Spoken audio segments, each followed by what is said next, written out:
Anda kembali bersama Breaking News Nusantara TV. Pemirsa, pelantikan anggota Kabinet Merah Putih tentu dinanti masyarakat, termasuk warganet 062 yang maha benar. Kita bahas atensi warganet bersama narasumber yang sudah hadir di studio pagi ini. Ada Direktur Komunikasi Indonesia Indikator, Rustika Herlambang. Selamat pagi Mbak Tika, apa Selamat kabar? pagi. Ini kita sudah siap dengan peralatan perang kita masing-masing nih ya untuk menginformasikan, karena kan kita butuhnya real time ya. Betul Seperti sekali. yang kita tahu, se-real time dari perjalanannya dari 14-15 sudah dipanggil dan ternyata cukup konsisten. Pelantikannya juga orang-orangnya kurang lebih tetap sama begitu Betul ya sekali. di pengumuman kemarin, dan hari ini akan ada pelantikan. Kalau Anda sendiri melihat, dari Indonesia Indikator melihat, apa sebenarnya yang paling menjadi atensi warganet? Plus Ya. 62 ini. Plus 62 ya. Jadi sebenarnya menarik ya Mbak, karena ternyata pelantikan kabinet kemarin itu atau bukan pelantikannya, pengumuman, nanti ya, hari ini pelantikannya.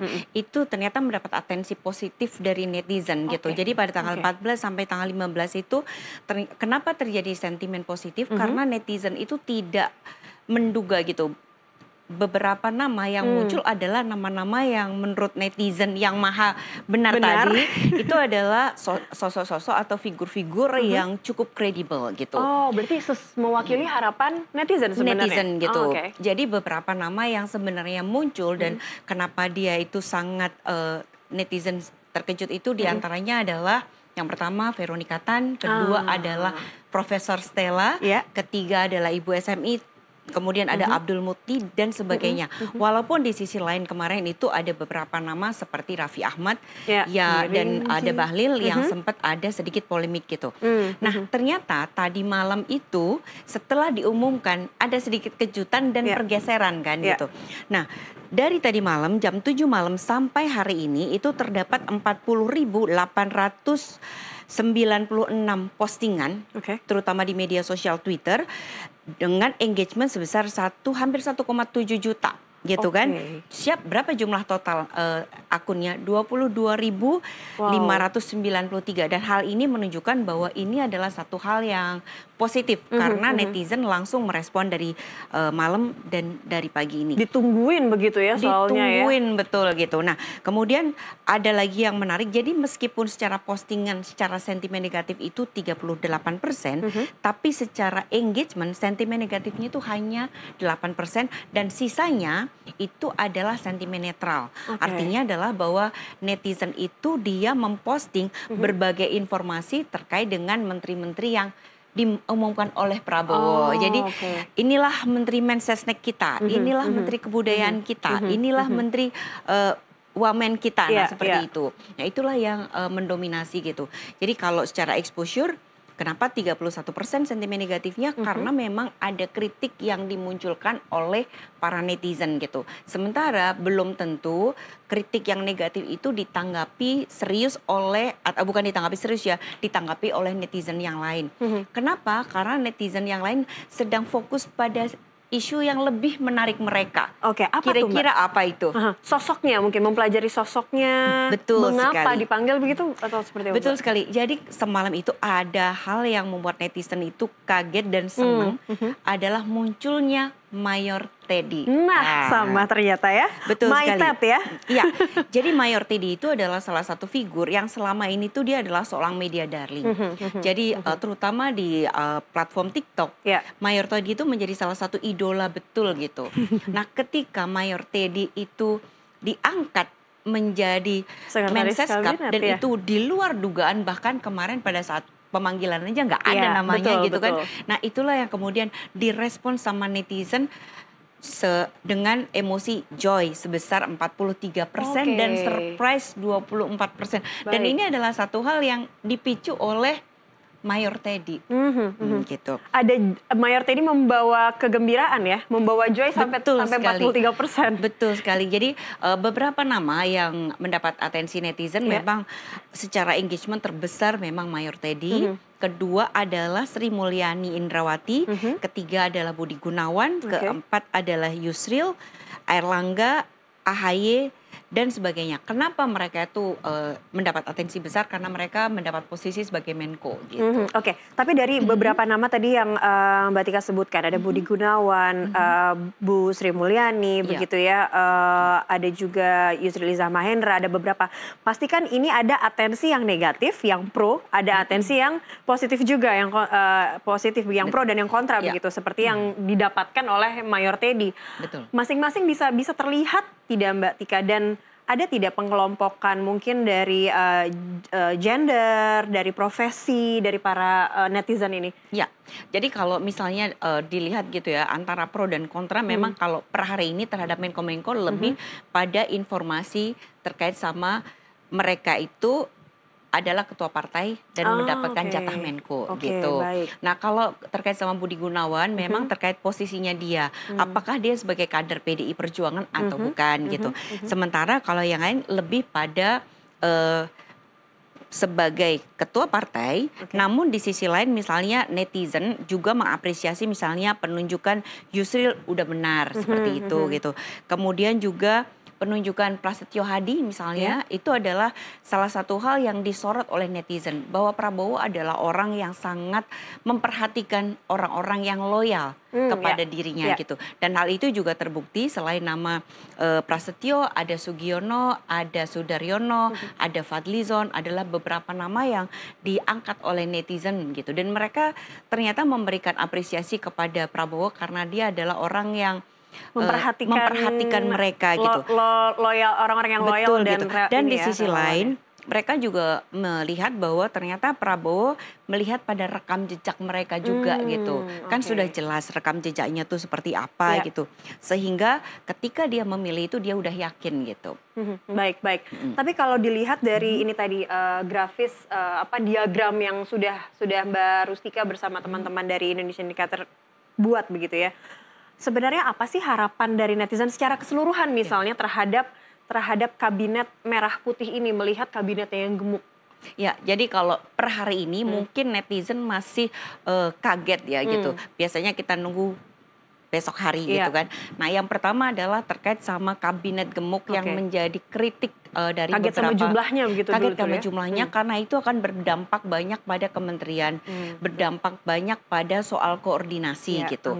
Walaupun kemudian sama netizen juga dijawab, untung Menseskapnya Mayor Teddy gitu. Jadi artinya isu terkait sama hal ini adalah bisa diselesaikan gitu. Dan kedua adalah terkait dengan komposisi politisi yang cukup banyak, lebih dari 50% yang berada di kabinet. Mereka netizen itu mengharapkan supaya mereka juga tetap harus bekerja secara profesional. Itu adalah harapan dari mereka gitu. Dan di sisi lain juga mereka melihat bahwa karakter Presiden Prabowo itu agak sedikit berbeda gitu. Dan mereka berharap bahwa mereka itu harus lebih mengikuti keharapan dari Presiden Prabowo dan bisa melengkapi kekurangan-kekurangan yang kemarin masih ada di masa Presiden Jokowi. Karena kan beberapa menteri dari Presiden Jokowi masih ada 16 di situ. lebih. Betul sekali. Nah itu juga menjadi sorotan tidak bagi di mata netizen bahwa memang Presiden Prabowo ini menarik atau masih memakai menteri di kabinet Jokowi ini memang berdasarkan kualitas, perform begitu, atau ada tidak sentimen-sentimen negatif juga yang dimunculkan oleh netizen begitu? Nah, jadi kita kan melihat bahwa engagement terbesar itu kan berasal dari platformnya Instagram dan TikTok gitu. Karakter Instagram dan TikTok itu berbeda dengan Twitter yang dia relatif kritis gitu. Nah, ketika kita bicara soal nama-nama kemarin, mereka atau netizen itu masih menganggap bahwa Prabowo itu merangkul seluruh pihak untuk bisa bersatu padu gitu. Masih dalam kacamata positif kacamata positif sejauh ini gitu. Walaupun dari sisi kritik menganggap bahwa jangan sampai itu menjadi satu hal politik lebih menguat, akomodasi politik lebih menguat daripada profesionalitas itu sendiri gitu. Nah di sisi lain juga mereka netizen itu menganggap bahwa beberapa wamen itu adalah orang-orang yang cukup kredibel dan itu yang dianggap netizen merasa yakin gitu, oke lah gitu. Ada menteri yang politisi, tapi ada juga orang-orang yang momennya dari bergerak profesional, dari gitu profesional ya. gitu. Kalau istilah zakon kabinet ini, ini juga tidak Pak, Mbak, apa namanya, menjadi trending topik juga karena kan Betul mungkin sekali. bagi publik.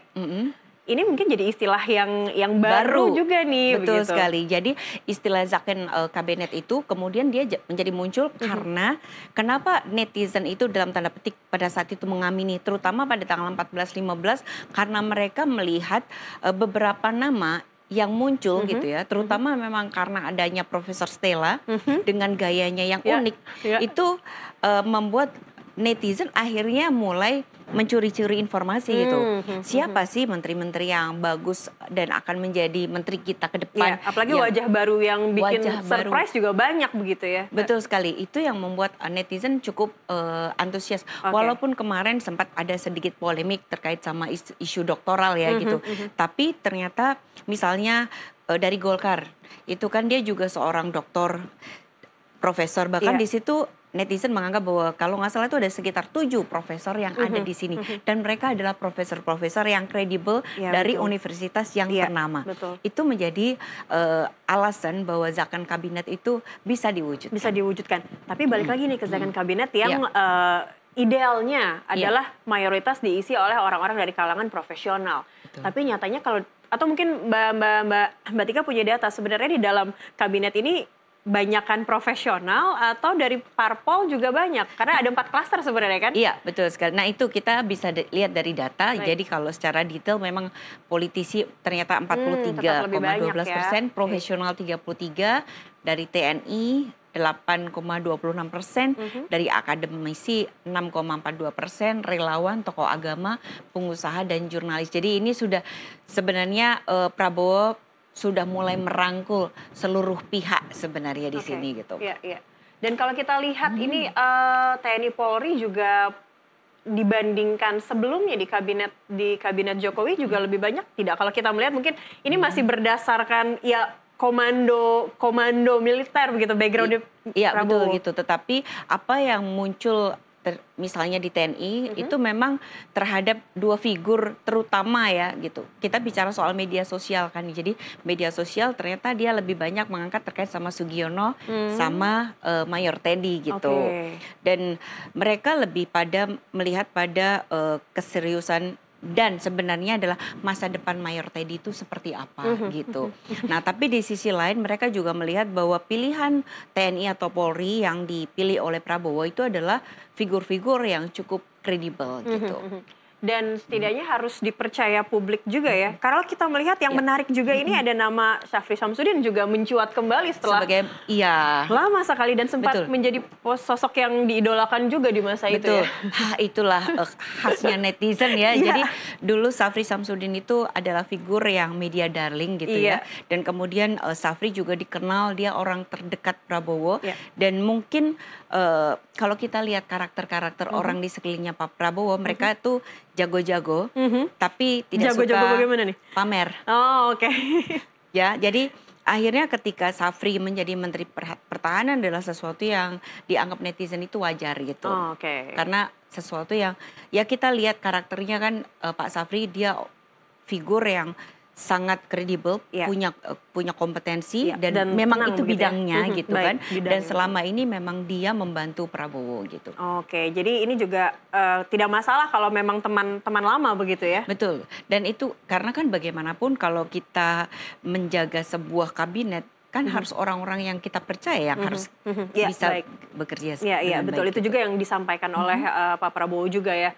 Karena kalau mengambil dari kabinet Jokowi karena orang-orangnya sudah dikenal, teman lama juga di kabinet sebelumnya. Dan ini orang yang paling lama pun teman lama sekali, yang lama sekalipun juga tetap diajak bergabung di kabinetnya.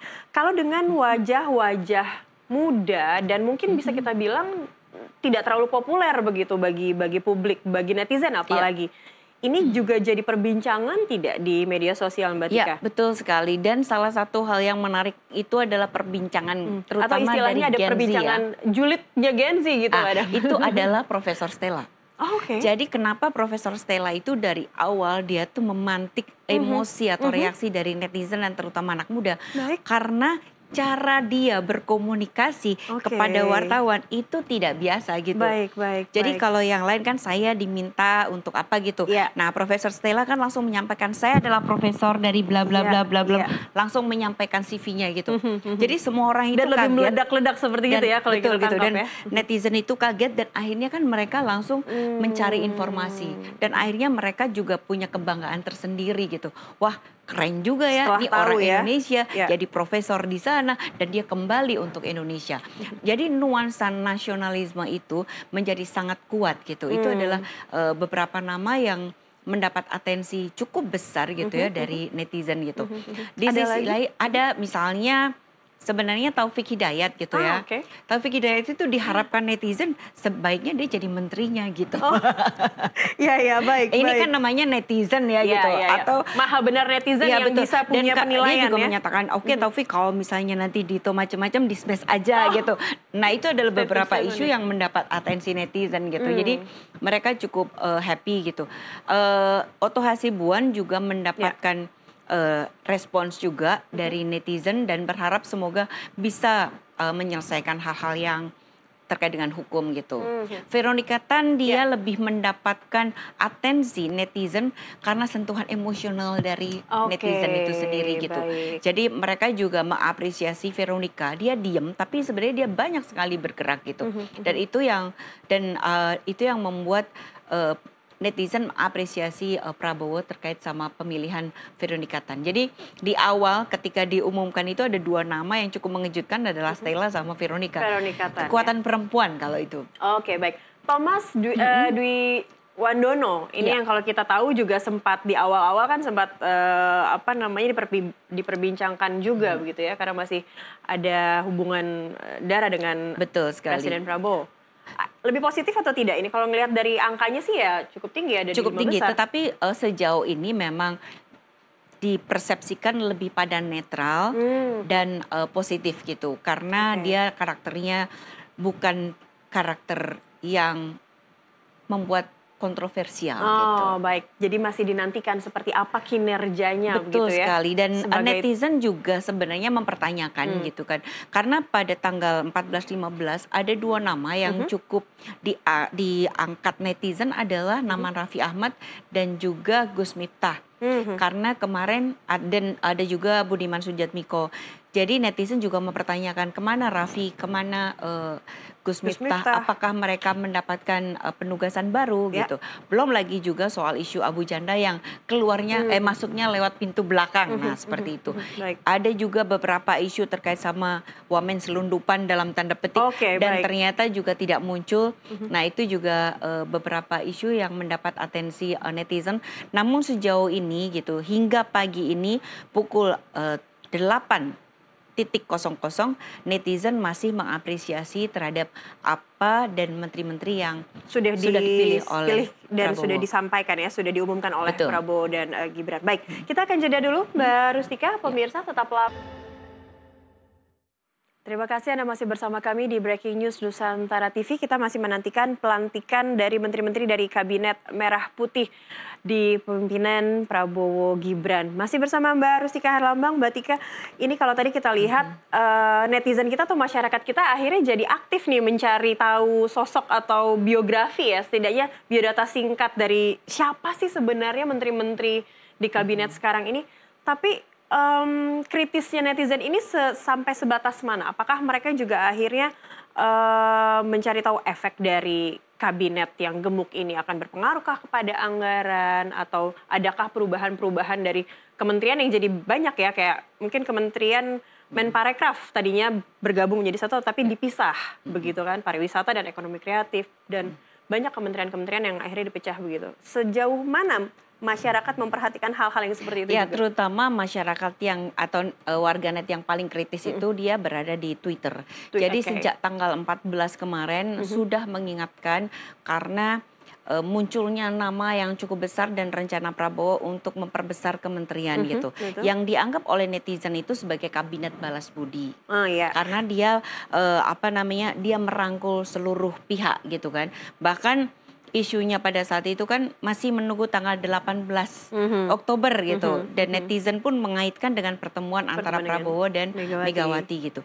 Jadi yang pertama netizen itu mengkritisi gitu, dengan adanya perubahan kementerian itu akan berdampak cukup besar pada banyak hal gitu. Jadi yang pertama adalah bagaimana terkait dengan kementerian itu sendiri, kan dia harus membentuk badan-badan kementerian baru, dan menurut catatan mereka itu memerlukan waktu hingga beberapa tahun gitu. Terus kedua adalah terkait dengan jumlah kabinet dan wamen yang cukup banyak, itu juga menambah, namanya juga netizen ya, menambah anggaran negara.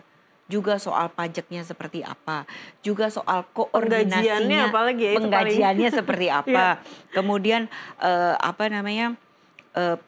koordinasinya seperti apa gitu. Walaupun sebenarnya Prabowo menyatakan bahwa misalnya Sri Mulyani dibantu oleh 3 wamen itu akan memudahkan dia gitu, lebih fokus gitu. Tapi bagaimana dengan mengkoordinasinya kan semuanya. Nah itu adalah beberapa hal yang dikritisi oleh netizen gitu. Selain itu juga memang paling banyak adalah soal kabinet gemuk sih gitu. Itu yang menjadi atensi netizen gitu. Artinya netizen juga sudah semakin paham begitu ya, apa saja yang menjadi dampak atau konsekuensi dari kabinet gemuk ini, tapi juga kritis juga untuk memberikan kesempatan dan memantau orang-orang menteri-menteri baru ini ya. Ya, bahkan kemarin yang muncul di beberapa media gitu ya, terkait kritik misalnya nama menteri atau yang mendapat sorot netizen, ternyata juga hari kemarin dia tidak masuk dalam diumumkan menjadi sebagai wamen atau menterinya. Nah tadi yang menarik yang Mbak Tika sempat mention di sebelum kita menutup segmen 1, ada wamen-wamen selundupan. Ini diikuti tidak sih oleh netizen? Maksudnya ini kemarin ada, kok ini tiba-tiba nggak muncul nih, menjadi pertanyaan, tidak muncul, tidak mungkin. Ya, jadi itu memang beberapa hal yang terkait sama wamen selundupan, walaupun secara jumlah engagement masih kecil ya, tetapi netizen ternyata memperhatikan. Ada nama tertentu yang keluar? Nama tertentu. Siapa Mbak gitu. Tika?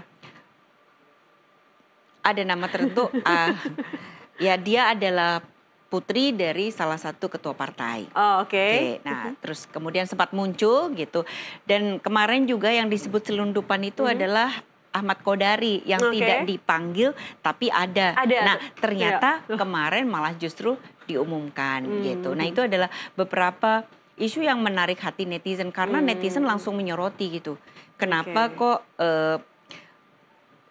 politiknya jauh lebih kuat daripada profesionalitasnya gitu. Itu yang banyak diangkat gitu. Iya, baik. Itu juga yang menjadi sorotan ya. Dan kalau dari menteri-menteri perempuan, ini juga menarik nih. Harapannya kan jadi lebih banyak. Karena kalau tidak salah ada 11. Saya sih belum menghitung pasti ya saat sudah diumumkan. Tapi kalau tidak salah dari 14 dan dari tanggal 14 itu ada 11 calon menteri perempuan. Nah, ternyata sebenarnya ada satu calon menteri perempuan yang dia mendapatkan tanggapan tidak hanya di media sosial, tapi juga di media-media internasional dan media nasional. Itu adalah Sri Mulyani Indrawati. Baik. Karena masuknya Sri Mulyani Indrawati itu membuat pasar relatif jauh lebih tenang. Sempat disampaikan bahwa ada gejolak, itu ada Sri Mulyani Effect karena investor melihat bahwa stabilitas ekonomi ke depan akan jauh lebih baik gitu. Dan hal itu juga membuat apresiasi juga kepada netizen, kepada Sri Mulyani, karena netizen menganggap bahwa Sri Mulyani itu adalah seorang yang profesional, pinter, dan dia pekerja keras gitu. Dan dia betul-betul menjaga selama pemerintahannya Pak Jokowi kemarin gitu, semuanya terjaga dengan baik, bahkan kita bisa melewati dampak COVID dengan baik gitu. Nah, ketika kritik pasti ada gitu. Beberapa kekecewaan itu mereka juga kecewa kenapa Sri Mulyani mau bergabung dengan Prabowo gitu. Karena Sri Mulyani itu kan dianggap oleh netizen itu sangat merah. Gitu kan. Jokowi banget ya. Gitu. Terus atau sangat Jokowi atau bahkan disebut sangat dari PDIP gitu, disebutkannya seperti itu gitu. Nah, itu yang membuat netizen, loh kan PDI Perjuangan kan tidak masuk dalam kabinet gitu. Walaupun Puan Maharani menegaskan akan tetap mendukung tetapi tidak masuk ke dalam kabinet gitu. Tapi netizen sempat melihat itu gitu. Kan kenapa kok enggak berada di luar. Di luar, iya. Tapi Itu, kenapa? gitu. Toh ini juga Ya. sudah 2 periode, sekarang kan periode ketiga begitu betul kan? sekali. Nah, tapi kembali lagi netizen lebih melihat pada kapabilitas dan juga sisi nasionalismenya Sri Mulyani supaya bisa menjaga stabilitas perekonomian ke depan yang dikatakan oleh Presiden Prabowo akan sangat berat gitu. Oke, baik. Tapi selain nama Bu Sri Mulyani ada tidak selain juga tadi Profesor Stella juga sudah masuk, Ibu Veronica Tan juga sudah masuk. Gitu. Bagaimana mungkin dengan rekan sesama jurnalis Mbak Mutia Nilus Hafid? Puspa. Oh iya Puspa juga, betul gitu. Kalau Mutia Hafid itu dia juga mendapatkan sentimen positif karena dia memang berasal dari jurnalis dan dia sudah cukup lama ada di DPR sehingga netizen itu mengapresiasi pemilihan Mutia Hafid. Dan selama ini kita melihat juga Mutia Hafid kan sering muncul gitu ya. Jadi posisinya cukup punya bargaining position cukup kuat. Popularitasnya juga ada begitu ya? Ada dan dia juga memiliki rekam jejak sebagai seorang jurnalis, bahkan jurnalis yang sempat dulu kan ada masalah pada saat itu di Sandra gitu kan. Itu membuat netizen juga mengingat soal itu gitu. Nah, kedua adalah jurnalis juga Nilus Puspa yang dari stasiun TV itu juga mendapatkan sentimen netizen yang sebenarnya lebih kaget gitu karena nama ini kan kemarin nggak dipanggil, nama ini tidak muncul gitu.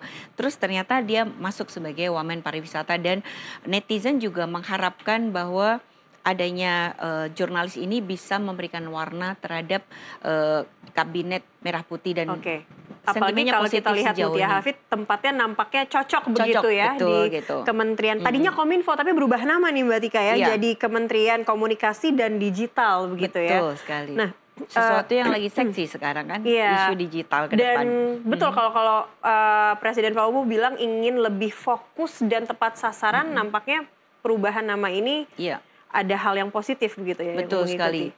Dan juga perpecahan beberapa kementerian itu juga dianggap supaya bisa lebih fokus gitu. Kalau dari sisi yang lain, tapi tidak ada ini Mbak, sorry saya potong. Tidak ada komentar yang lebih banyak komentar yang positifnya atau justru netizen kebingungan atau justru positif begitu? Sejauh ini memang netizen yang negatif itu hanya soal banyaknya aja gitu. Sampai hari ini karena ini kan masih pagi ya. Biasanya ramenya menjelang siang, sore, nanti malam, nah itu baru rame lagi. Saat sudah tahu nih ya berapa menteri nih lagi yang harus lebih sekarang dikenal masih Google dulu kan kita cari gitu seperti itu gitu. Baik. Dan kalau tadi kita sudah sebut ada berapa ya perempuan ya? Sudah ada Bu Sri Mulyani pastinya dengan Sri Mulyani efeknya, Ibu Veronica Tan, ada Profesor Stella, Mutia Hafid, ada Nilus, ada juga Putri Wardani ya. Iya, betul. Ini juga menarik. Jadi memang secara netizen mempertanyakan apakah dia capable atau tidak di bidang ini. Karena kementeriannya seksi nih. Karena kementeriannya seksi kan. Pariwisata. Nah, kemudian di sisi lain kemarin itu sempat ada informasi bahwa sebenarnya awalnya yang mau ditunjuk itu suaminya. Tapi suaminya memberikan hal itu kepada istrinya. Nah, jadi sebenarnya netizen tanggal 14, tanggal 15 lalu itu sudah gibah soal itu. Sudah gibah. Ini siapa nih yang sebenarnya ada di posisi ini ya, menduduki posisinya? Iya, jadi akhirnya nama istrinya yang muncul gitu. Tapi sejauh ini kita melihat bahwa istrinya adalah seorang yang cukup profesional juga gitu. Artinya dia bisa memanage, diharapkan bisa memanage kementerian yang nanti akan diembannya. Gitu. Nanti kita lihat ya, pembuktiannya seperti apa. Baik, kita akan bergabung dulu Mbak Tika bersama rekan Francisca Rati yang... Ya, baik pemirsa, tadi kita sudah menyaksikan rekan Francisca Rati yang sudah berada di Komplek Istana Kepresidenan menantikan pelantikan Menteri Kabinet Merah Putih dan sudah sedikit berbincang begitu ya, atau melihat langsung kedatangan calon-calon menteri yang akan dilantik. Kembali ke Mbak Rustika. Mbak Tika, tadi kalau yang kita lihat sejauh mana juga netizen ini terbagi kubu tidak untuk melihat ini menteri wajah lama dengan wajah baru begitu. Ya, ada dua sebenarnya yang menjadi sorotan netizen. Yang pertama adalah soal kelompok usia. Jadi netizen yang melihat ini ada kelompok menteri muda dan ada menteri yang senior. Terus yang kedua adalah orang lama versus orang baru gitu. Barunya tuh yang betul-betul wajah baru banget begitu ya? Betul-betul wajah-wajah baru gitu. Jadi di kabinetnya Prabowo itu kan beberapa nama yang merupakan wajah lama atau wajah-wajah dari masanya Pak Presiden sebelumnya gitu kan. Nah ternyata netizen juga memberikan apresiasi dengan catatan bahwa dengan adanya nama-nama ini itu adalah sebagai upaya untuk keberlanjutan dan juga untuk memuluskan transisi pemerintahan. Karena dari kemarin tuh netizen menganggap bahwa ini soft landing, ini sejuk gitu. Jadi apa namanya? Ini adalah bagian dari upaya itu, upaya Prabowo untuk merangkul seluruh pihak tadi gitu, termasuk untuk bagaimana bisa melanjutkan apa yang sudah baik yang sudah dilakukan oleh Presiden Jokowi, betul gitu. Nah sementara kalau dari kelompok kontra menganggap bahwa masuknya orang-orang lama ini juga menunjukkan adanya pengaruh Presiden Jokowi terhadap kabinet Merah Putih dan juga dianggap netizen sebagai bagian dari bentuk terima kasih Prabowo kepada Presiden Jokowi gitu. Nah, jadi itu biasa, ada yang pro, ada yang kontra gitu. Tapi netizen lebih banyak memberikan upaya untuk bagaimana supaya lebih bicara soal keberlanjutan ini. Gitu. Tapi ada tidak unsur ketidakpercayaan, mistrustnya netizen ada juga tidak muncul mungkin seberapa persen ada gitu, jadi Mbak, dari terutama dari kelompok-kelompok yang di media sosial Twitter misalnya gitu, dia memberikan sorotan gitu terhadap apakah Presiden Prabowo nanti akan bisa bekerja dengan baik apabila terlalu banyak kontrolnya akan seperti apa gitu? Ya seperti itu. Itu memang mendapatkan atensi netizen dan memang terutama paling banyak di platformnya Twitter gitu. Jadi kritik-kritik gitu terhadap kabinet gitu, terutama pada mereka mengharapkan bahwa Prabowo harus menjadi orang yang mandiri gitu. Tidak tergantung pada siapapun gitu, karena ini adalah waktunya dia gitu. Nah, tidak dibayang-bayangi ya? Tidak di bawah bayang-bayang itu yang diharapkan netizen gitu. Jadi netizen juga berpikir positif untuk Prabowo gitu. Nah tapi terkait sama kabinet yang dikritik lebih pada itu gitu. Jadi tugasnya Prabowo adalah ya bagaimana membuat situasi ini menjadi berjalan dengan baik dan mulus gitu. Dan semua sekarang sudah ada di bawah kendalinya dia gitu. Iya. Tapi dengan adanya kabinet yang seperti ini, masyarakat juga sudah paham begitu ya sebenarnya konsekuensi dari kabinet gemuk dan soal zakon kabinet itu sebenarnya seperti apa sih idealnya? Sejauh mana netizen kita bisa menjadi sisi yang bisa memberikan kontrol atau ada surveillance begitu dari masyarakat kepada kabinet, Mbak? Iya, jadi kita buka aja dari jejaring. Jadi jejaring percakapan di Twitter dari tadi malam sampai hari ini itu kalau kita bisa lihat ya dari jejaring social network itu terbagi atas 5 kelompok. Jadi kelompok pertama itu adalah kelompok media yang dia netral, kemudian ada kelompok pro pemerintah, ada juga kelompok dari netizen netral, kemudian juga ada kelompok dari kubunya Caimin dan juga kelompok dari oposisi pemerintah. Nah, kalau yang banyak memberikan kritik kepada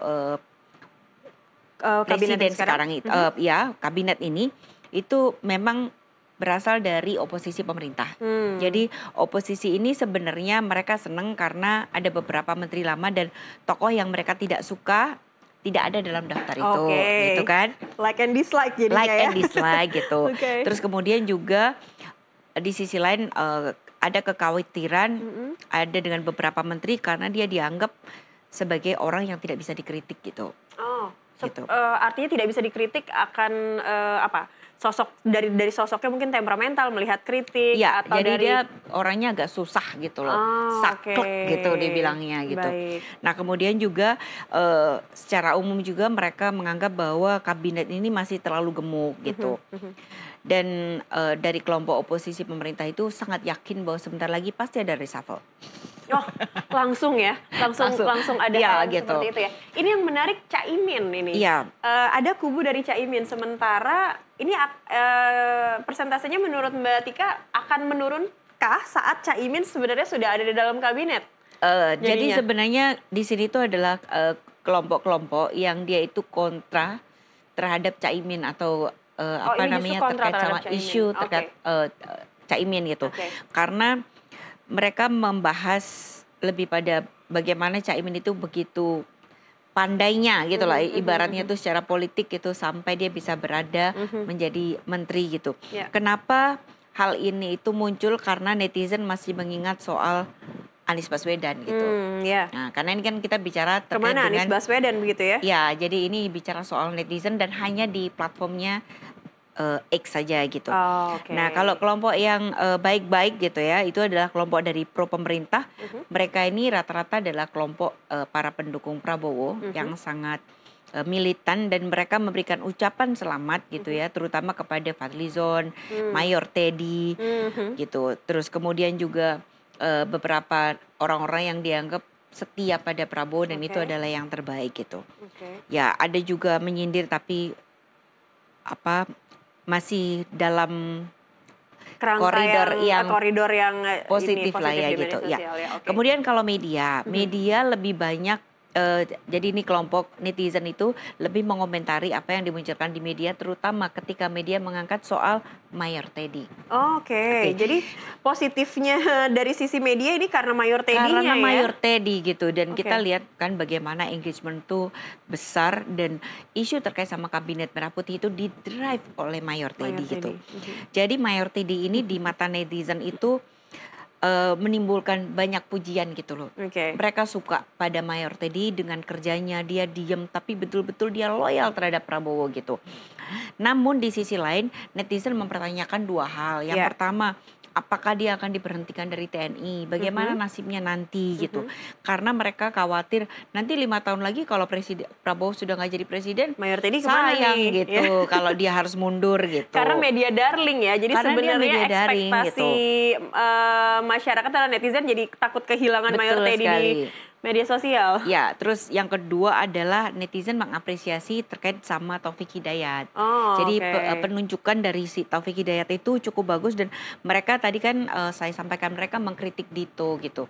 Kenapa mereka mengkritik Dito? Bisa jadi karena memang netizen itu tidak paham Mhm, misalnya Dito itu siapa, prestasinya mhm, siapa mhm, gitu. mhm. Jadi memang di media sosial juga jarang ada terutama dalam ketika habis penunjukan menteri kemarin bahwa Dito itu adalah mantan AMPI, dia adalah Ya, mantan staf susnya Erlangga Hartarto dan di tahun 2018 itu dia menjadi pemimpin untuk Olimpiade Muda kalau nggak salah ya mhm, tahun mhm. 18 Iya. gitu. Dan kemudian dia juga pada saat Olimpiade Paris kemarin dia membawa Indonesia untuk dapat emas lagi Oke, gitu. oke. Harus lihat Nah, lagi rekam rekam betul jejaknya gitu. Jadi meskipun manajemen olahraga itu dia cukup bagus oh, misalnya oke. gitu. Terus juga dia punya fokus pada atlet-atlet disabilitas Mhm. gitu dan juga dia juga punya inisiatif misalnya memfokuskan perhatian pada pusat pelatihan Paralimpiade di Karanganyar gitu. Oke. Ditambah dengan Wamen Taufik Hidayat, Betul sekali. harusnya Yap, dua-duanya jadi lebih lebih menjadi kuat kan gitu. ya praktisi lah Betul. ya Nah, di kenapa olahraga netizen ini. itu agak miss karena dianggap sebagai Dito adalah representasi dari kelompok Ya, parpol mungkin. parpol. Mhm, Nah, gitu mhm. atau juga orang-orang yang punya power di Oke. Indonesia karena Dan orang mungkin tuanya belum terlalu gitu. akrab juga dengan, seluk-beluk atau masyarakat olahraga Betul. sebelumnya ya, tiba-tiba Mm-mm. muncul begitu ya, Ya, jadinya itu sebenarnya gitu. dipertanyakan. Jadi bagaimanapun yang namanya informasi itu menjadi sesuatu yang sangat penting Mhm, karena kalau kita menguasai informasi, kita bisa menguasai dunia lah, ibaratnya begitu mhm, kan mhm, gitu. mhm. Nah, tetapi dengan apalagi di era digital seperti sekarang gitu, kalau kita itu tidak pernah membranding atau memframing diri kita, dibiarkan diframing oleh orang lain ya akhirnya kadang-kadang orang hanya tahu sisi jelek kita, kita Oke. nggak tahu Iya, sisi baik kita. iya. Walaupun itu juga sering dikritik sebagai sebuah pencitraan gitu kan.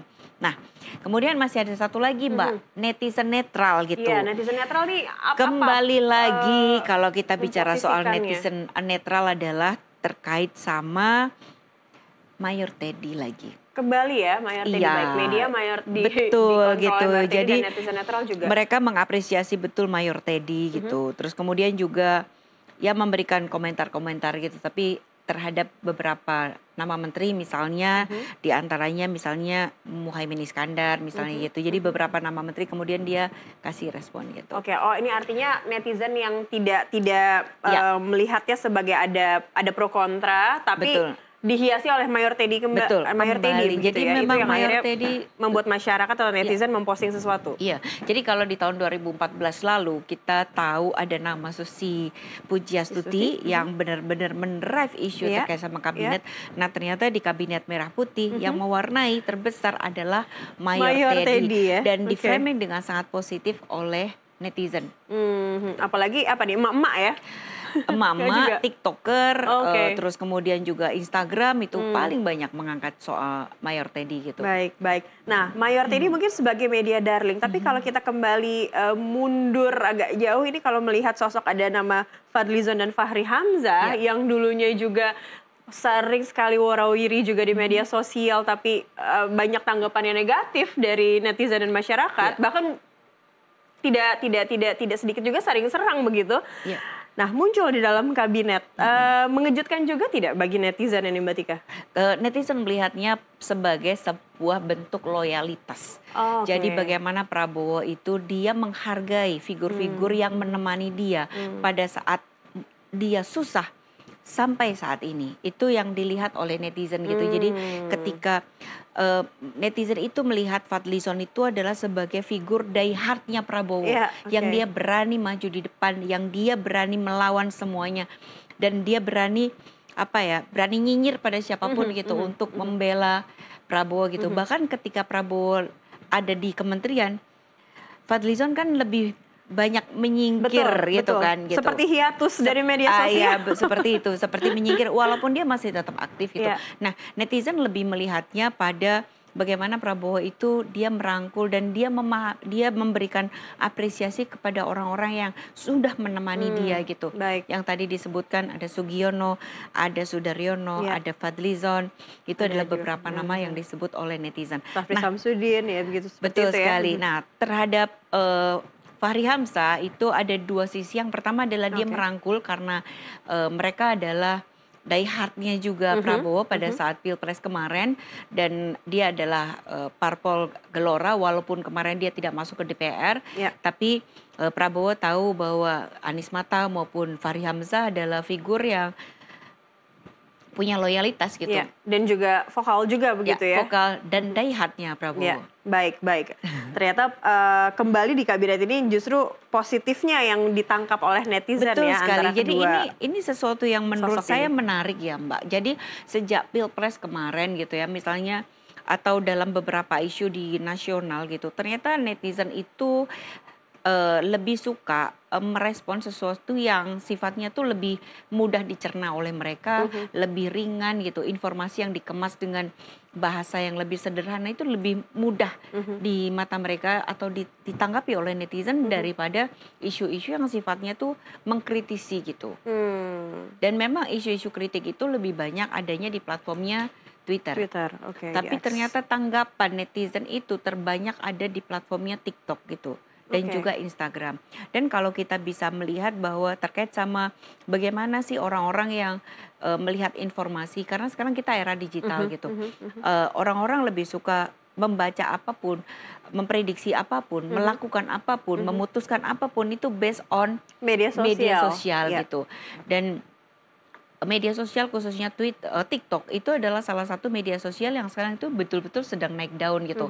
Bahkan dalam beberapa buku atau jurnal gitu ya terkait bicara soal fast politik, mereka mengangkat bahwa TikTok adalah salah satu bentuk media sosial yang sedang dicari atau disukai oleh netizen di seluruh dunia gitu. Jadi bahkan dikatakan di beberapa negara Pilpres mereka itu dimenangkan karena dia memenangkan di TikTok gitu.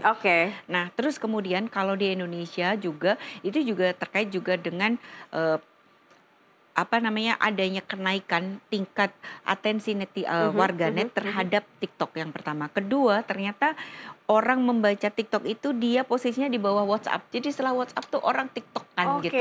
Jadi bangun tidur tidak lihat WhatsApp atau WhatsApp grup tapi TikTok dulu yang diupdate. Jadi setelah WhatsApp TikTok. Jadi WhatsApp tetap menjadi yang pertama, tapi kedua adalah TikTok. Mbak Tika, apakah ini berarti menteri-menteri di kabinet ini harus lebih aware lagi dengan media sosialnya atau bisa dengan kata lain wajib bermedsos? Iya, karena bagaimanapun kita sekarang masuk pada satu era digital ya gitu. Jadi masyarakat melihat persepsi kita itu berdasarkan dari sesuatu yang mereka lihat, mereka baca, mereka dengar, dan yang mempercepat itu adalah karena real time. media sosial, real time gitu. Jadi apa yang terjadi tadi malam sekarang kita udah tahu bagaimana komentar-komentarnya. Dan kita punya banyak sekali pengalaman dengan media sosial. Seseorang yang berada di puncak, dia bisa dijatuhkan dalam 5 menit hanya karena media sosial. Artinya para menteri ini mereka bekerja, mereka juga selain memperhatikan kinerja dia juga harus tahu bagaimana persepsi orang terhadap dia. Jangan lupa ketika kita bicara di media sosial, itu ada sesuatu yang organik dan ada sesuatu yang by design. Karena informasi itu bisa direkayasa. Dan ini adalah catatan penting untuk semuanya. Harus berhati-hati terhadap segala sesuatu yang kita lihat, kita harus selalu kritis gitu.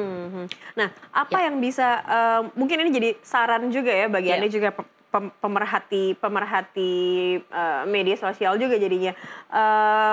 Apa yang harus dilakukan menteri dan juga mungkin staff gitu ya untuk membangun image, ya tidak masalah juga ya membangun image yang positif, atau mungkin ada agenda setting yang harus disampaikan tapi dengan cara yang nyaman begitu dipahami oleh masyarakat. Betul sekali. Jadi kita harus melihat bahwa audiens kita itu sudah mulai berubah. Lebih dari 50% itu adalah Gen Z dan milenial yang mereka menentukan masa depan bangsa. Dan mereka lah yang paling dekat dengan media sosial gitu.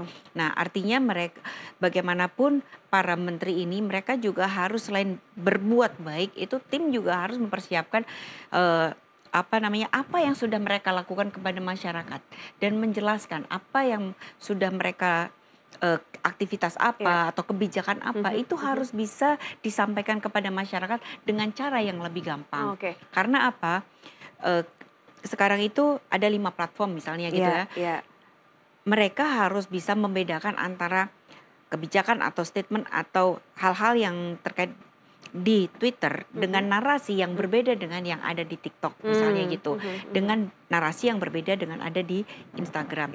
Nah, kenapa begitu? Karena memang secara demografi juga lebih dari 80% masyarakat Indonesia itu kan dia memiliki pendidikan kurang dari SMA ya, di bawah SMA gitu. Artinya mereka juga menginginkan informasi itu bisa diterima oleh mereka dengan bahasa yang lebih gampang, lebih mudah gitu. Kalau di sisi lain Gen Z ngerasa bahwa aduh kita ini udah penuh banget dengan persoalan gitu. Maunya yang ringan-ringan aja yang gitu lebih, ya. Receh-receh gitu. Yang kadang-kadang receh itu lebih menyenangkan. Jadi menyenangkan untuk mereka. Ini adalah sebuah strategi komunikasi sebenarnya. Bagaimana kita bisa memberikan satu informasi yang sangat penting, tapi dengan narasi yang dia lebih mudah dicerna oleh audiens yang jauh lebih banyak. Oh, oke. Berarti ini jadi sorotan juga ya bahwa menteri di Kabinet Merah Putih ini wajib bermedsos juga, karena saat pembekalan kemarin juga kan soal AI juga ditekankan. Betul ya, menjadi pokok materi apalagi juga. Ada AI kan gitu, itu juga lebih mempercepat informasi gitu, dan agak berbahaya juga karena apa? Karena informasi itu juga disaring algoritma. Jadi kalau misalnya kita benci pada seseorang, maka semua informasi yang masuk ke kita adalah informasi yang membenci seseorang itu gitu. Sehingga kita tidak tahu apakah informasi baik tentang orang ini karena semua penuh. Nah, itulah yang disebut sebagai filter bubble di media sosial, dan itu akan berbahaya sekali apabila kita tidak menyadarinya gitu. Nah itu satu, wajib bermedsos, tapi juga yang namanya jejak digital juga ini selamanya. Ini harus dilihat juga track record yang baik-baik juga dari terhadap sosok-sosok yang ada di kabinet ini juga. Betul jadi penting, sekali. kan? Jadi bicara soal jejak digital itu memang kejam. Artinya bahwa ternyata ketika kita bicara soal Kabinet Merah Putih saja, ternyata netizen itu mencari jejak digital. Apa saja Mbak yang ditemukan dari jejak digital? Jadi ada beberapa nama gitu? menteri itu yang ternyata dia memiliki jejak digital yang kontraproduktif terhadap Presiden Prabowo. Nah gitu. Nah itu adalah beberapa hal yang sudah mulai dimunculkan. Tapi bagi netizen yang dia menganggap bahwa sudahlah ini waktunya kita sudah berdamai gitu. Bagaimanapun dulu kita punya pilihan politik yang berbeda. Sekarang kita sudah masuk ke satu rumah gitu. Jadi nggak ada salahnya untuk berdamai. Cuman yang namanya netizen ini kadang-kadang untuk berdamai dengan jejak digital masih agak susah. Belum lagi kalau buzzer itu kan bisa jadi makanan juga yang terus Betul dikoleksi sekali. jadinya. Nah, ini juga catatan juga ya untuk pemirsa semua gitu loh, bahwa berhati-hatilah di media sosial karena di media sosial itu ada yang organik, ada yang by design. Oke. By design itu bisa sebuah rekayasa kenyataan atau peristiwa atau fenomena, tapi bisa juga mereka adalah para pendengung yang sebenarnya mereka tuh nothing tapi diangkat untuk menjadi sebuah tagar tertentu sehingga menjadi trending topik tertentu gitu. Dan memang fenomena ini paling banyak ada di Twitter. Jadi kalau kita lihat setiap hari di Twitter itu ada trending topik, kita harus lihat apakah ini organik, apakah ini by design gitu. Dan ketika kita tahu ini adalah by design, kita harus memahami juga gitu siapa yang melakukan itu dan dia kenapa. Karena biasanya satu tagar tertentu atau fenomena tertentu yang dimunculkan itu pasti ada konsep di belakangnya gitu. Karena perbedaan politik itu kadang-kadang membuat orang suka like and dislike gitu. Iya, betul. Dan bagaimanapun ketika kita melihat itu ya kita memahami perbedaan gitu dan kita bisa mengambil sikap apa yang harus kita lakukan. Gitu. Tapi kalau dilihat dari sosok-sosok ini sekarang para menteri yang ada di kabinet, ini tidak hanya menteri ya, tapi juga wamen, pokoknya semua yang ada di kabinet merah putih.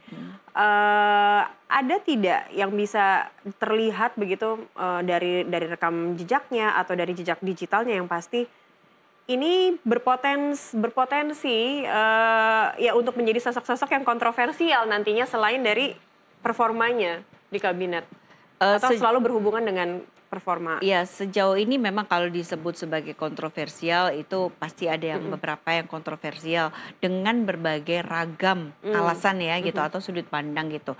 Memang diantaranya yang muncul sebagai kontroversial kemarin muncul nama Bahlil karena lebih pada isu doktoralnya. Kemudian juga muncul isu yang sebenarnya pro dan kontra itu kadang tergantung dari sudut pandang mana atau tadi informasi yang tidak disampaikan dengan jernih gitu.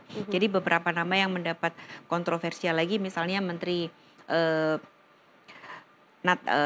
Natalius Pigai gitu, Menteri HAM seperti itu gitu. Itu adalah beberapa nama yang dia menjadi kontroversial. Nah, yang lain lagi sebenarnya beberapa nama yang kontroversial itu terkait sama sisi politik sih gitu. Misalnya apakah kenapa Erlangga masuk gitu? Apakah karena hanya untuk ini? Apakah karena politik atau karena apa? Jadi lebih banyak seperti itu. Tapi sejauh ini lebih kritik lebih pada hal-hal yang masih positif justru betul, ya. Gitu, masih gitu. Terus kalau misalnya kemarin sempat muncul ada kontroversi terkait sama AHY, tapi ternyata netizen tadi pagi lebih banyak menyampaikan terkait sama ini loh kinerja AHY dalam pemerintahan Presiden Jokowi kemarin gitu. Baik. Kemudian ada Zulkifli Hasan misalnya dia juga di pro dan kontra karena sempat memunculkan nama anaknya juga ingin masuk ke kabinet dan sebagainya gitu. Baik, ini kita kembali lagi, kita akan melihat ke Istana Kepresidenan.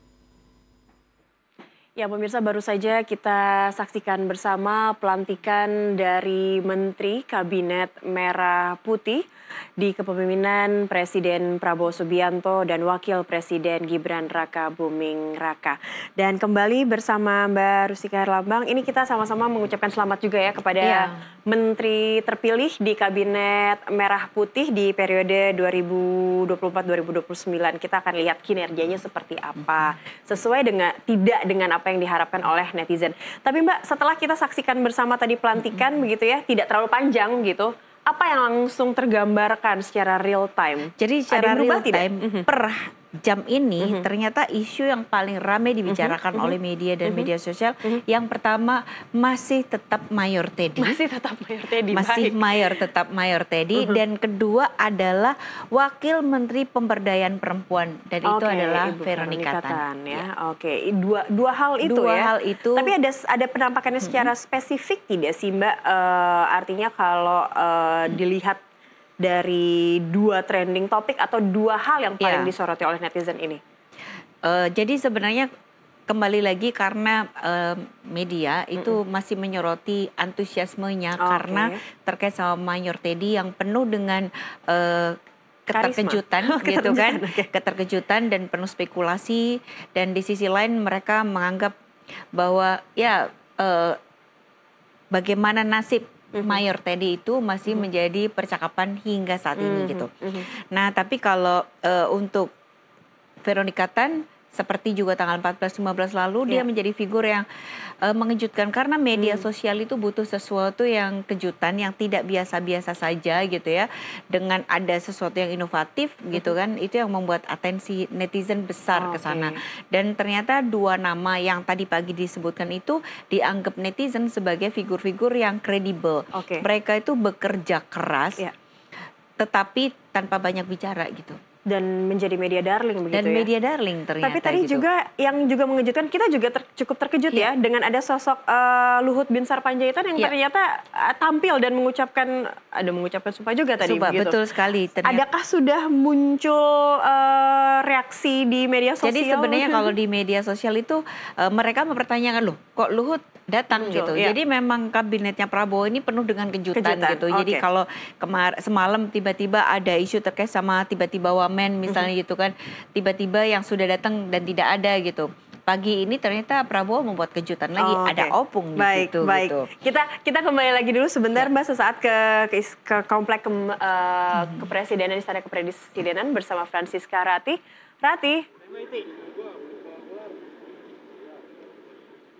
Ya, Rati.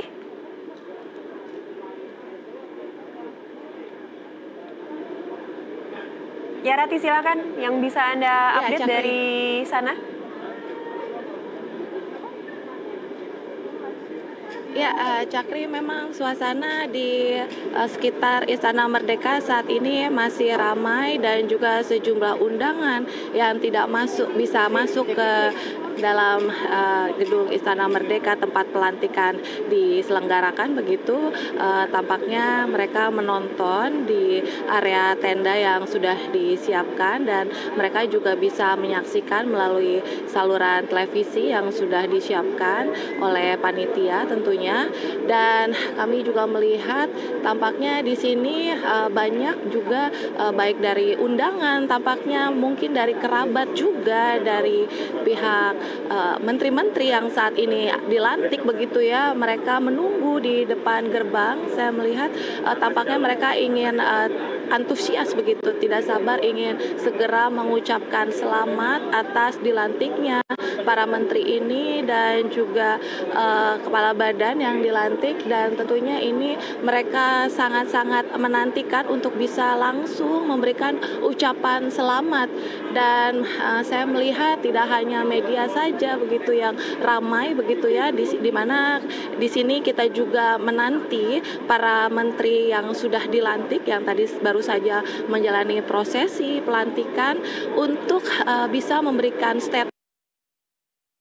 Kalau misalnya kita lihat yang dilantik hari ini cukup banyak, ada 53, di mana 48 menteri dan juga ada 5 kepala badan setingkat menteri begitu ya. Dan tentunya yang paling menarik di sini adalah dengan dilantiknya Mayor Teddy Indra Wijaya sebagai sekretaris kabinet, ini tentu sangat-sangat hal yang dinanti oleh pemirsa begitu ya, bagaimana mereka bisa menyaksikan yang selama ini Teddy Indra Wijaya yang kita kenal sebagai seorang asisten pribadi dari Prabowo Subianto, baik selama masih menjabat sebagai Menteri Pertahanan hingga akhirnya bisa melenggang dan resmi dilantik sebagai Presiden ke-8 Republik Indonesia. Dan hari ini juga akhirnya Teddy Indra Wijaya sendiri dilantik begitu ya sebagai sekretaris kabinet, dan ini menjadi sentimen positif tentunya di kalangan masyarakat, bagaimana banyak yang melihat bahwa Mayor Teddy ini adalah meskipun bukan seorang public figure, tapi melihat kinerja dan juga bentuk bagaimana dia loyalitas dan kinerjanya terhadap Presiden Prabowo, tampaknya ini jadi sentimen positif pada saat pelantikan.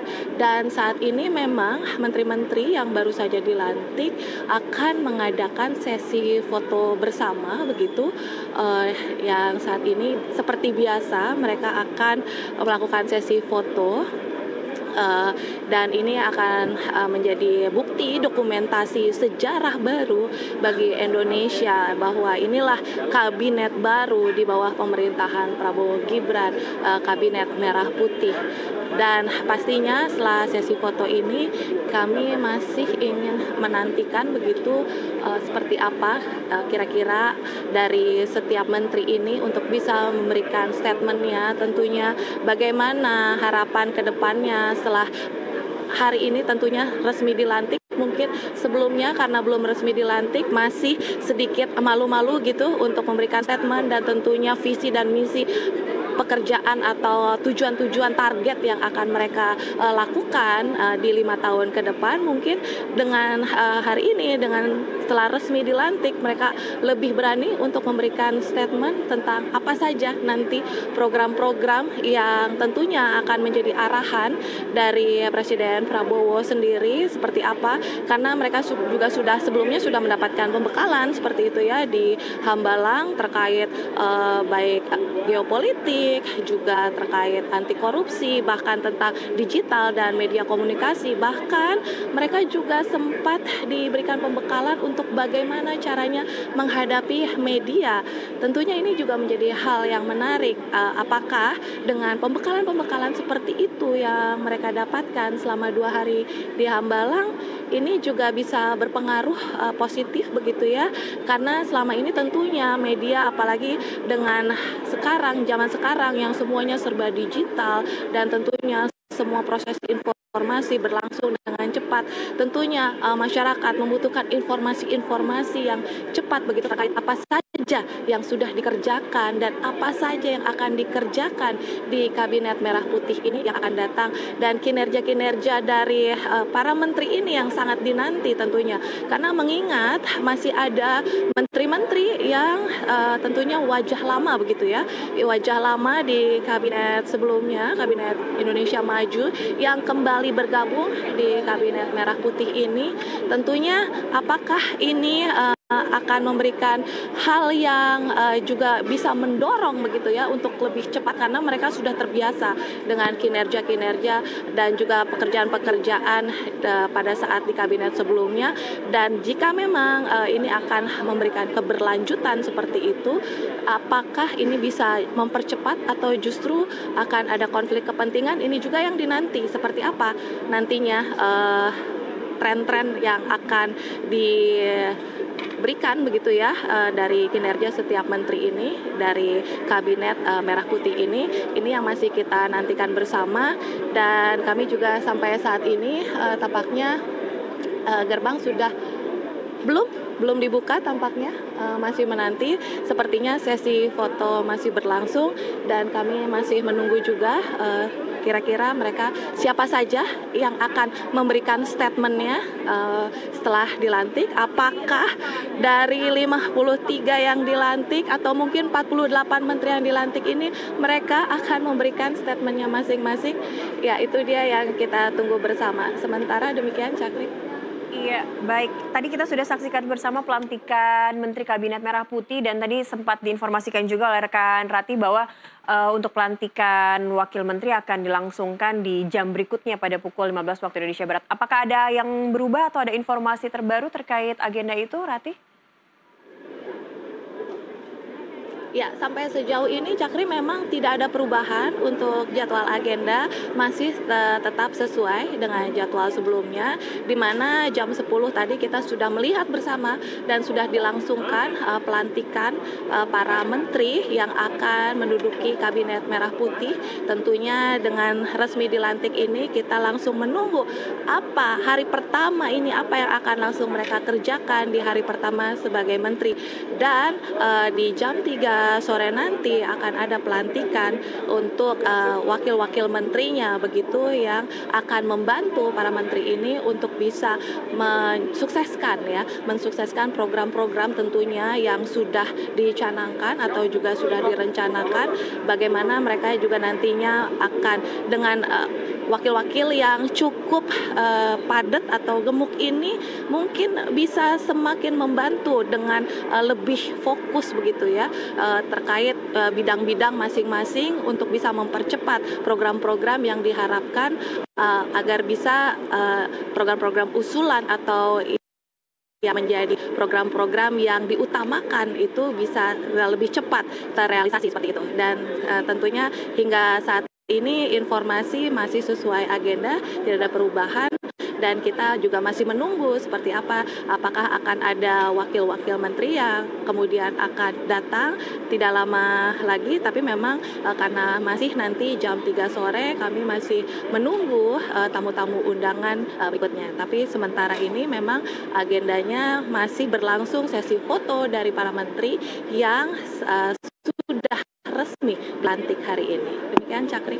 Baik, Francisca Rati, terima kasih untuk laporan Anda saat ini dan kita akan masih nantikan menteri siapa yang nanti akan keluar dan mungkin bisa Anda ajak berbincang ya dari Kompleks Istana Kepresidenan. Terima kasih Rati, selamat bertugas kembali. Iya, Mbak Tika, kita belum berakhir. Meskipun di sana sudah selesai ya pelantikannya. Tapi kalau kita melihat tadi kan kita lebih menggali atau melihat sosok-sosok dari menteri di kabinet Merah Putih yang memang namanya juga mencolok atau mungkin bahkan tidak populer justru malah dibahas oleh netizen, malah dicari tahu siapakah dia gitu.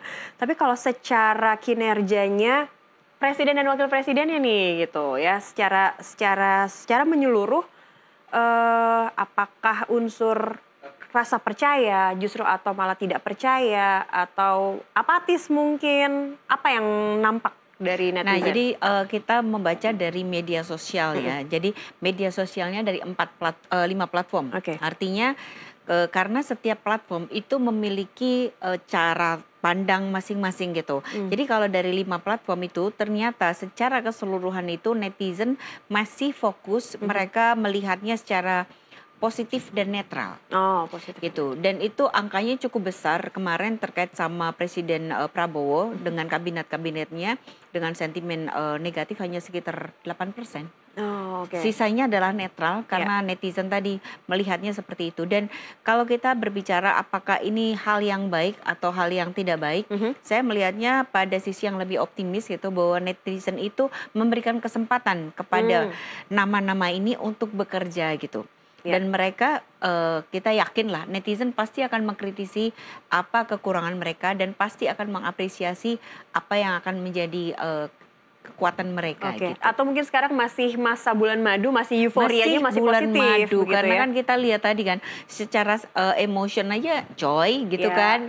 Mereka happy gitu kan karena penunjukan ini gitu. Biasanya trennya kalau Anda melihat nih, ini euforianya masih seperti ini, positif begitu. Akan ada perubahan langsung sesaat mungkin sore nanti atau jadi kalau dari kita belajar dari Pilpres kemarin ya dan maupun dari Pilkada, jadi biasanya itu setiap kali sebuah peristiwa itu terjadi itu pasti direspon pertama kali adalah di platformnya Twitter. Karena Twitter itu dia adalah merespon apapun peristiwa yang terjadi dan mengharapkan ada respon balik dari orang lain sehingga terbentuklah opini. Nah, kemudian baru keesokan harinya itu direspons di media-media muncul dan kemudian masuklah itu ke platform-platform yang lain.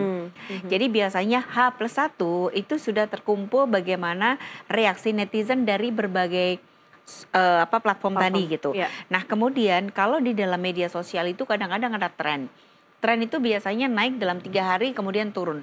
Maksimal itu 1 minggu. Tapi kalau tren itu masih terus-menerus berlangsung, nah berarti itu ada sesuatu yang perlu kita lihat apakah itu tren yang memang organik gitu sehingga organik itu artinya adalah memang ada keresahan masyarakat terkait dengan sesuatu yang mereka ungkapkan itu gitu, ataukah itu adalah by design atau itu adalah isu politik yang memang sengaja dijaga seperti itu. Baik. Sebagai closing statement Mbak Tika yang perlu diperhatikan oleh netizen juga ini tidak hanya memberikan kritik saja ya, tapi tadi harus ada unsur surveillance dan juga ada controlling juga dari masyarakat apa begitu yang jadi bisa dilihat media dari sosial itu adalah salah satu wadah di mana masyarakat itu bisa menyampaikan segala sesuatu yang opini mereka, kritik mereka, apresiasi mereka gitu.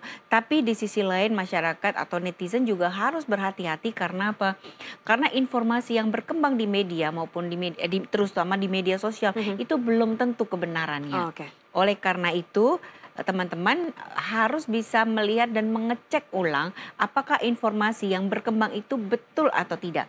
Karena isu terkait sama ini adalah fakta dan ini bukan fakta, ini setengah fakta, itu sangat terjadi terutama di era digital seperti saat ini. Gitu. Baik, apalagi di kepemimpinan yang baru kita akan lihat dan pantau kinerjanya yang paling dekat ya lewat media Betul sosial sekali. ini ya. Jadi ini adalah kesempatan masyarakat bisa mendekat kepada para pemimpinnya, demikian juga para pemimpin juga bisa melihat bagaimana kinerjanya berdasarkan atas masyarakat.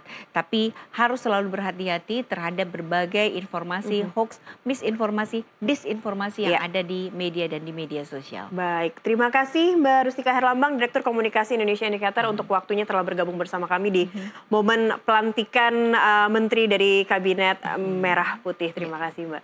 Terima kasih banyak Mbak. Baik pemirsa, tetaplah bersama kami. Breaking